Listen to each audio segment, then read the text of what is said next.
The day of September 4, 1939, marked a critical moment in the early days of World War II. The previous day, both the United Kingdom and France had declared war on Nazi Germany in response to its invasion of Poland on September 1st. With the declarations of war, a new phase in global conflict began, characterized by strategic positioning, political maneuvering, and a profound sense of uncertainty about the future. This day witnessed a mix of military actions, diplomatic efforts, public reactions, and media coverage that reflected the rapidly changing landscape of a world at war.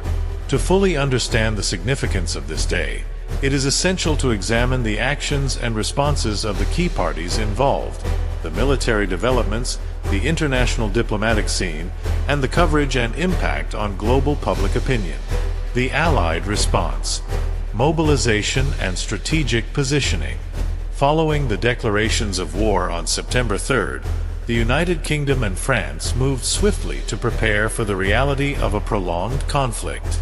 The initial shock of the German invasion of Poland had given way to a steely determination to uphold their commitments to Polish sovereignty and resist Nazi aggression. In the United Kingdom, the government, led by Prime Minister Neville Chamberlain, began implementing wartime measures.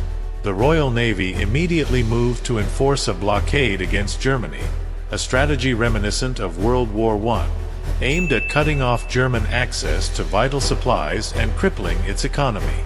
On September 4th, the first naval engagements of the war occurred when the British submarine HMS Triton sighted and sank a German U-boat, marking the beginning of the Battle of the Atlantic, which would become one of the longest and most crucial campaigns of the war. The British government also ordered the full mobilization of its armed forces. The Royal Air Force, RAF, was put on high alert, with fighter and bomber squadrons being prepared for potential operations over Germany. In a significant development, the RAF launched its first bombing raid on German territory, targeting German naval installations at Wilhelmshaven. This raid was symbolic of the shift from a purely defensive posture to an offensive strategy aimed at weakening Germany's military capabilities and undermining its will to fight. In France, the government, under Prime Minister Édouard Daladier, faced similar challenges. The French army, still reeling from the shock of World War I, began mobilizing its forces along the Maginot Line, a series of fortifications along the German border. French troops were ordered to advance cautiously into the Saarland region, a minor incursion intended to demonstrate French resolve and test German defenses. However, the advance was limited in scope and ambition, reflecting a strategic hesitancy rooted in memories of the devastating trench warfare of the previous conflict. French military leaders were divided over how best to proceed. Some advocated for a more aggressive approach to support Poland directly, while others, mindful of France's defensive posture and the perceived strength of the Maginot Line, preferred a more cautious strategy.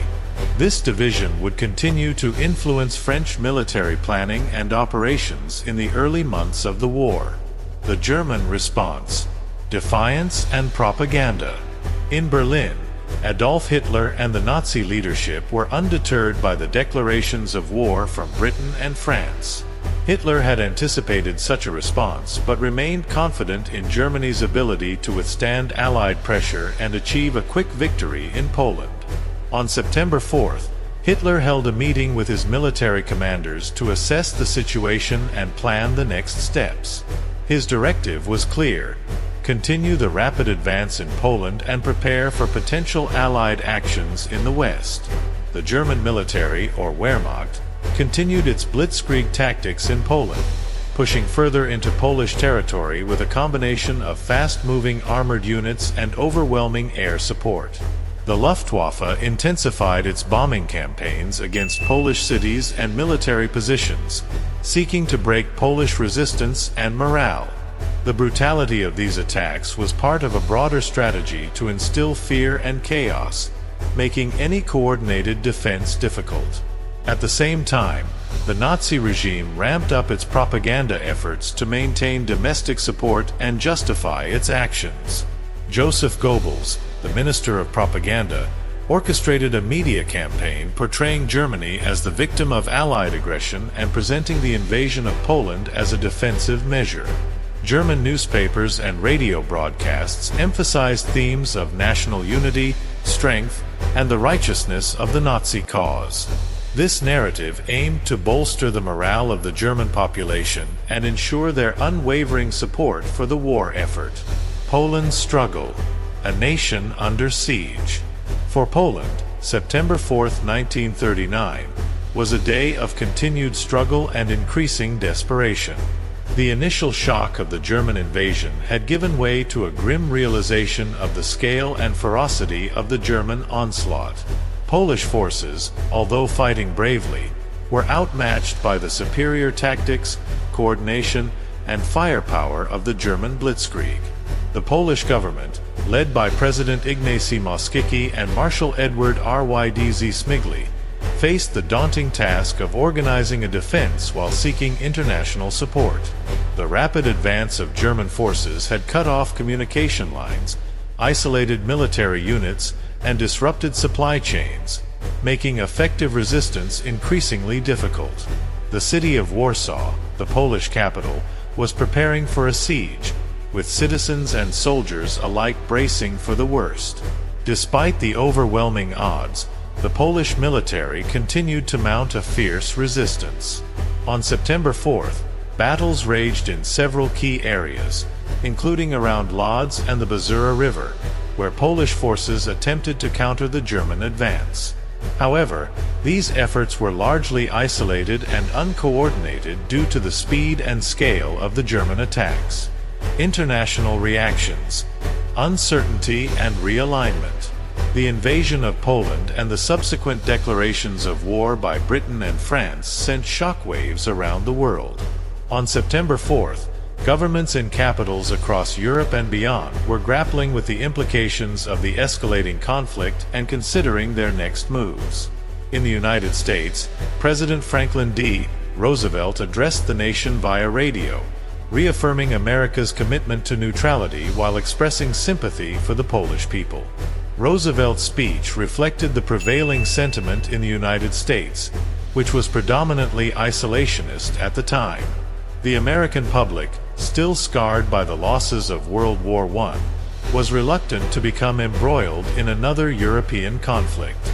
However, there was also a recognition that the unfolding events in Europe could have far-reaching consequences, prompting a cautious approach to foreign policy. In the Soviet Union, the reaction was more calculated. Having signed the Molotov-Ribbentrop Pact with Nazi Germany in August 1939, the Soviet leadership, under Joseph Stalin, was in a complex position. The secret protocol of the pact had outlined spheres of influence in Eastern Europe, including the division of Poland between Germany and the Soviet Union. On September 4th, the Soviet government maintained a neutral stance publicly while preparing for potential military action in accordance with the terms of the pact. The Soviet press presented the conflict as a capitalist war, emphasizing the ideological differences between the Soviet Union and the warring Western powers. In Italy, Benito Mussolini faced a dilemma. Although allied with Nazi Germany through the Pact of Steel, Mussolini was cautious about committing Italy to a war for which it was unprepared. On September 4th, Mussolini proposed a conference of major European powers to discuss peace terms, hoping to avoid a broader conflict and position Italy as a mediator. However, this proposal was largely dismissed by the British and French governments, who saw it as an attempt to undermine their resolve and buy time for the Axis powers. Neutral countries, such as Switzerland, Sweden, and the Netherlands, took immediate steps to reinforce their defenses and prepare for the possibility of being drawn into the conflict. These nations, wary of their vulnerable positions, closely monitored the developments and began to formulate contingency plans to safeguard their sovereignty and neutrality. Media coverage and public opinion. The global media played a critical role in shaping public opinion and disseminating information about the rapidly unfolding events. On September 4th, newspapers, radio broadcasts, and newsreels provided extensive coverage of the declarations of war, the situation in Poland, and the reactions from various world leaders. In the United Kingdom, the BBC reported on the Royal Navy's actions in the North Sea and the RAF's bombing raid on Germany, framing these actions as necessary responses to German aggression. British newspapers, such as The Times and The Daily Telegraph, featured front-page stories on the escalating conflict, emphasizing the nation's resolve to stand against Nazi tyranny. Editorials called for unity and preparedness, recognizing that the war would likely be long and challenging. In France, newspapers like Le Figaro and Le Monde covered the mobilization of French forces and the cautious advance into the Saarland. The French press reflected a mix of determination and anxiety, with some commentators expressing confidence in the strength of the Maginot Line, while others warned of the need for a more aggressive stance to support Poland and confront Germany. In Germany, the state-controlled press, including Völkischer Beobachter and Der Angriff, continued to promote the Nazi narrative of a defensive war.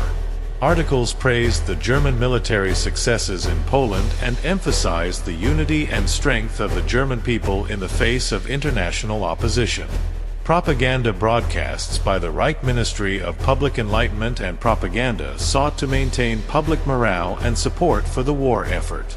In the United States, newspapers such as the New York Times and the Chicago Tribune provided detailed coverage of the events in Europe, including maps and analyses of military developments.